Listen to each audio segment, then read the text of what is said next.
আপনারা দুটো তিনটে জিনিসের বিষয়ে খেয়াল রাখুন। সম্মানীয় আমাদের রাজ্য সভাপতি সমীপ ভট্টাচার্য বলেছেন, আর জেলা সভাপতি উৎপল নস্কর বলেছেন যে আপনারা শান্তি শৃঙ্খলা বজায় রাখুন, কারো দোকানে তালা মারবেন না, কারো পার্টি অফিস দখল করবেন না, বিরোধীরা যারা আছেন টিএমসিরা তাদেরকেও বাড়ি ছাড়া করবেন না, কারণ বিরোধী শূন্য করতে গিয়ে আজকে টিএমসির এই হাল। আবার যদি সেম কালচার বিজেপিতে আসি, তাহলে আমরা যে মনস্কামনা নিয়ে এই ক্ষমতায় এসছি, 40 থেকে 50 বছর পর্যন্ত আমাদের মানুষকে সেবা দিতে হবে। পশ্চিমবঙ্গকে সোনার বাংলায় রূপান্তরিত করতে হবে। আর তার জন্যে যখনই থেকে আপনারা বিরোধীদের ওপর অত্যাচার আরম্ভ করবেন, তখন থেকে পতন আরম্ভ হবে। তাই বিরোধীদেরকে রাখতে হবে, টিএমসিরা যাতে সুষ্ঠুভাবে থাকে সেই বিষয়গুলো আপনাদেরকে দেখতে হবে, এটা আপনাদের দায়িত্ব। সঙ্গে আমরা যারা ভারতীয় জনতা পার্টির কার্যকর্তা আছি, বা যারা আপনারা নতুন করে ভারতীয় জনতা পার্টির কার্যকর্তাদের সঙ্গে যোগাযোগ করছেন যোগদানের জন্য, এখন যোগদান পর্ব নেই। সম্মানীয় রাজ্য সভাপতি বলেছেন 1 মাস পরে যদি সে সৎ, নিষ্ঠাবান এবং তার নামে কোনো দুর্নীতি না থাকে, তাহলে আমরা অবশ্যই তাকে দলে স্বাগত করব, কারণ দলের শ্রীবৃদ্ধি করার জন্য ভালো মানুষের প্রয়োজন।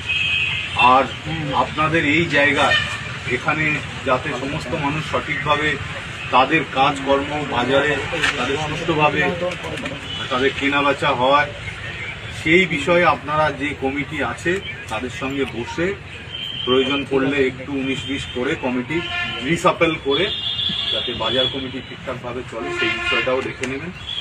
আর সমস্ত মানুষ যারা ভারতীয় জনতা পার্টিকে বিশ্বাস করেছেন বা বিশ্বাস করেননি, তাদেরকে বিশ্বাস দেওয়ার দায়িত্ব আপনাদের। এই যে 2 বছর পর আমাদের পঞ্চায়েত ইলেকশন আসছে, সেখান থেকে আপনাদের মধ্যে কেউ পঞ্চায়েতে দাঁড়াবেন, কেউ সমিতিতে দাঁড়াবেন, কেউ জেলা পরিষদে দাঁড়াবেন। আমাদের যা বক্তব্য সার্বিক, আমাদের কালিদাস, শিবাস দাস, বকুল দাস যা বিষয়, যে আমরা লোকের কাছে ভোট চাইতে যাব না, আমরা এতটাই সেবা প্রদান করব, এতটাই প্রধানমন্ত্রীর যে প্রকল্পগুলো আছে তাদের কাছে বাস্তবায়ন করব, যে আমাদের আর ভোট চাইতে যেতে হবে না। কালকে কিছু বাচ্চারা আপনাদের এখান থেকে গেছিল, সমস্ত টিনেজার, তাদেরকে আমি একটা প্রপোজাল দিয়েছি। তাদের একটা এখানে ডক্টর শ্যামাপ্রসাদ মুখার্জির নামে কোচিং সেন্টার করাতে বলা হয়েছে, আর সেই কোচিং সেন্টারে ফ্রি অফ কস্টে পড়ানো হবে। যারা দুস্থ মানে গরিব বাচ্চারা আছে তাদের পড়াশোনার জন্য ফ্রি অফ কস্টে তারা টাইম টু টাইম এসে কোচিং দেবেন। এবং কোচিং সেন্টারটা তারা আমার কাছে রিকোয়েস্ট করেছিল যে একটা ব্যবস্থা করে দেওয়ার জন্য। আমি আপাতকালীন বলেছি মোড়ের মাথায় কোচিং সেন্টারটা করতে। সেই বিষয়ে আমি সম্মানীয় মণ্ডল সভাপতি শিবাস দা আছে, বকুল দা আছে, এনাদেরকে এবং আমাদের দাদা আছেন এই বুথের বুথ সভাপতি গোপাল দা, অর্পণ ভাই, এরা আছেন, এদেরকে রিকোয়েস্ট করবো বিষয়টা যাতে ওয়েল কানেক্টেড ওয়েতে যাতে সম্পন্ন হয় সেই বিষয়টা আপনারা দেখে নেবেন। যদি আমাকে ডাকেন, আমরা এসে আপনাদের যেদিন ইনোগ্রেশন হবে, আমি পারলে সম্মানীয় জেলা সভাপতিকেও বলবো এসে ইনোগ্রেশন দিই যাতে আসে সেই বিষয়টা। সবাই ভালো করে কাজ করুন, আর আমাদের সবার ভালো পরে হবে, আগে জনগণকে ভালো করতে হবে। জনগণের ভালো করে যদি সময় বাঁচে, অবসর পান, তাহলে নিজের পরিবারের কথা চিন্তা করবে। জনগণের সেবা করার পর দেশের কথা ভাবতে হবে, তারপর পার্টির কথা ভাবতে হবে, তারপর অবশিষ্ট টাইমে আপনারা নিজেদের কথা ভাবতে যদি সময় থাকে।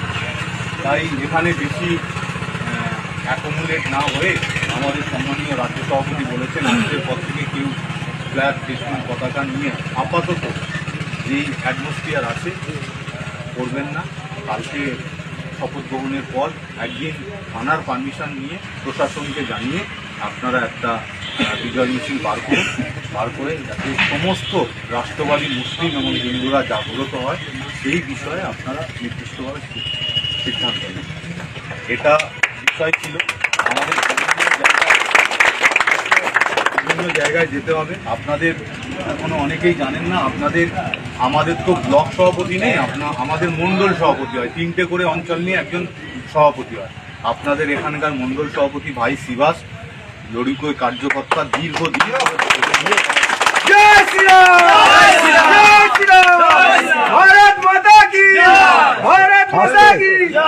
আপনারা জানেন যে এখানে